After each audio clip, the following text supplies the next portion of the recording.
Ada satu quotes yang menurut saya menarik tentang memahami diri ini dari Goethe. Ini saya ambil satu saja untuk mungkin merefresh pemahaman kita betapa pentingnya aspek memahami diri. Jadi kata Goethe, one must be something in order to do something. Seseorang harus menjadi sesuatu agar bisa melakukan sesuatu. Nah, ini kan kalau dimaknai secara luas itu ya kita ini harus sesuatu dulu sebelum bisa melakukan sesuatu. Sesuatu dulu itu kan pertama-tama kita harus paham, kita harus kenal kita itu apa, kita itu siapa. Jadi kita bisa menunjuk satu barang, misalnya bantal. Itu kan karena kita tahu itu bantal. Kita tahu itu kursi, kita tahu ini laptop, kita tahu itu HP. Itu kan karena kita paham tentang kesesuatuan itu. Nah, maka kita juga begitu. Kita juga harus kenal kesesuatuan kita. Kalau manusia mungkin bukan sesuatu, kesiapaan kita. Tujuannya apa kalau kalimatnya Goethe tadi? Agar kita bisa to do something, bisa melakukan sesuatu. Ya kayak tadi misalnya saya contohkan, saya tahu kok kalau ini bantal. Ketika saya tahu bantal kan, terus saya ngerti benar bagaimana barang ini saya manfaatkan. Mungkin untuk alas tidur atau alas duduk, untuk bersandar. Karena aku paham gunanya barang ini. Aku paham karena aku ngerti identitasnya, ngerti statusnya. Nah, itu namanya be something. Kita tahu kesesuatuannya. Nah, kita juga begitu. Kita harus kenal diri kita, siapa kita, apa kita. Sehingga kita tahu apa yang harus kita lakukan. Sehingga kita tahu bagaimana kita harus bertindak, berpikir, berperilaku. Inilah sebenarnya quotes ini menegaskan pentingnya kita tahu diri kita, pentingnya kita paham identitas kita. Misalnya, sering saya ilustrasikan ya di banyak kajian. Kita mengidentifikasi diri kita sebagai seorang mahasiswa misalnya. Loh, begitu kita paham tentang kemahasiswaan kita, kemudian kan mudah bagi kita selanjutnya untuk apa yang harus saya lakukan, apa yang jangan saya lakukan. Karena aku ini mahasiswa. Oh, aku ini seorang kakak. Kalau di rumah ada adik-adik. Nah, ini kan kita nanti jelas apa yang harus saya lakukan, apa yang jangan saya lakukan di rumah. Dengan mengidentifikasi statusku sebagai kakak. Apa yang harus aku lakukan di hadapan ayah ibu, apa yang harus aku lakukan di hadapan adik-adikku, apa yang harus aku lakukan di lingkungan sekitarku, dan lain sebagainya. Itu ketika aku sudah tahu posisiku. Ketika aku sadar siapa aku. Maka one must be something in order to do something. Orang harus kenal dirinya, baru dia jelas apa yang harus dia lakukan. Hari ini banyak orang yang kesulitan mengidentifikasi dirinya, memahami posisi dan porsi hidupnya.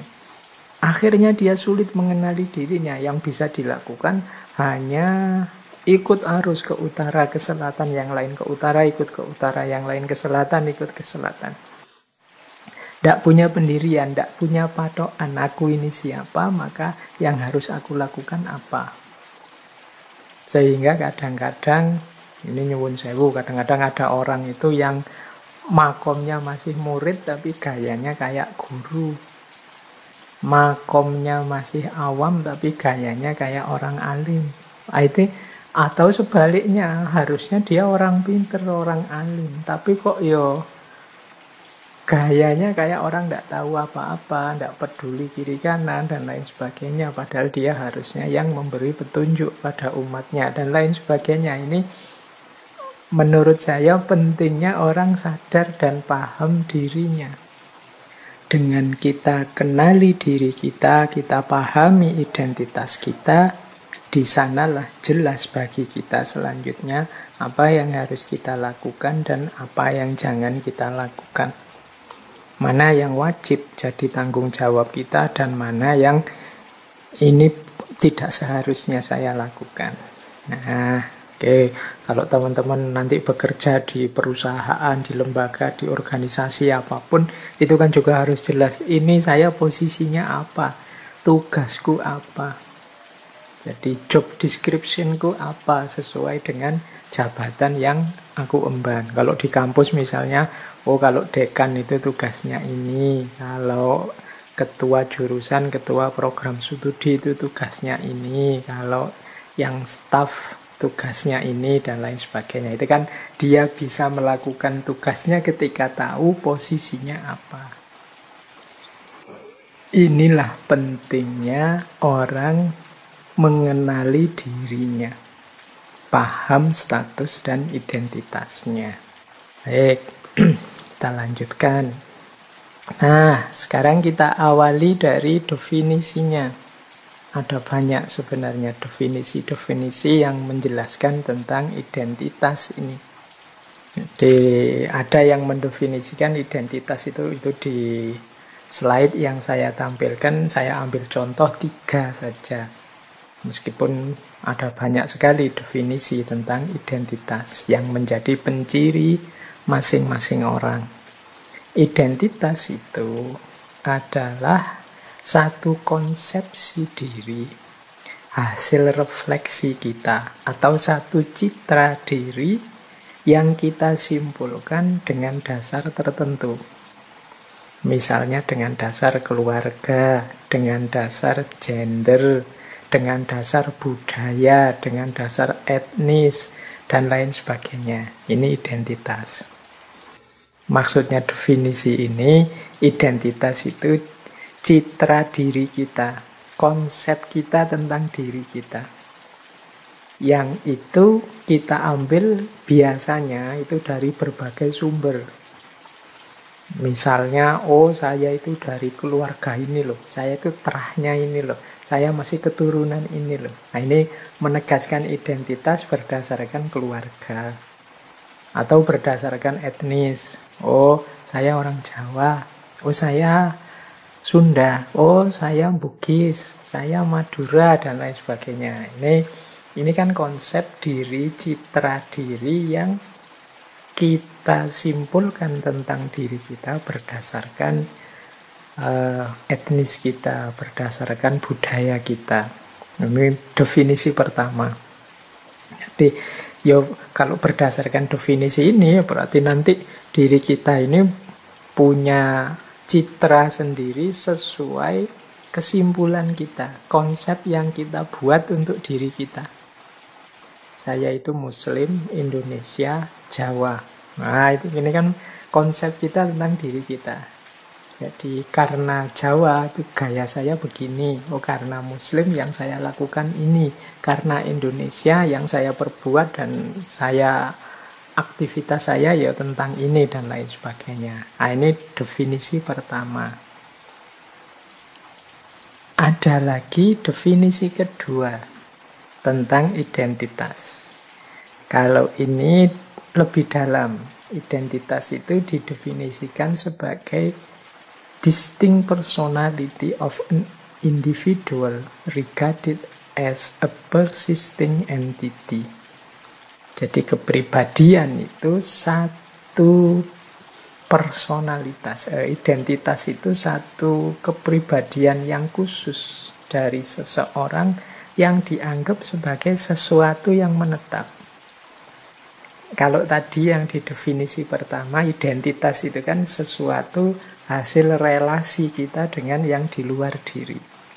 Kalau di definisi yang kedua itu, identitas itu sesuatu yang menetap, kepribadian yang menetap dalam diri kita. Misalnya ya, kita sering mengidentifikasi diri kita seperti ini. Saya itu orangnya pemarah loh. Nggak tahu kok begini ya saya itu. Ini ciri definisi identitas yang kedua ini. Jadi Seolah-olah ada kualitas yang menetap dalam diriku. Saya ini patriotis orangnya. Rela membela negara dalam situasi apapun. Misalnya, itu distinct personality. Saya itu orangnya ngalahan, males kalau diajak konflik-konflik, silahkan sajalah. Nah, itu juga distinct personality. Ini juga jenis identitas. Jadi selain definisi pertama tadi yang kita mengafiliasikan diri dengan macam-macam variabel di sekeliling kita, ada juga definisi kedua. Kalau ini identitas itu ya sebagaimana karakter yang menetap dalam diri kita. Itulah aku, inilah aku. Nah, ini biasanya definisi identitas yang kedua. Terimalah aku apa adanya, itu biasanya orang merujuknya dengan gaya identitas yang kedua. Ada lagi definisi ketiga. Identitas itu a sense of individual autonomy. Jadi rasa diri yang otonom. Jadi di definisi yang ketiga ini, identitas itu lebih pada bagaimana aku mendefinisikan diriku. Jadi bukan tidak lagi tergantung pada hal-hal di luar diriku atau pasrah saja ada kualitas yang permanen dalam diriku. Tapi identitas itu dalam definisi yang ketiga ya bagaimana aku mempersepsi dan ingin membentuk diriku. Nah, ini definisi yang ketiga.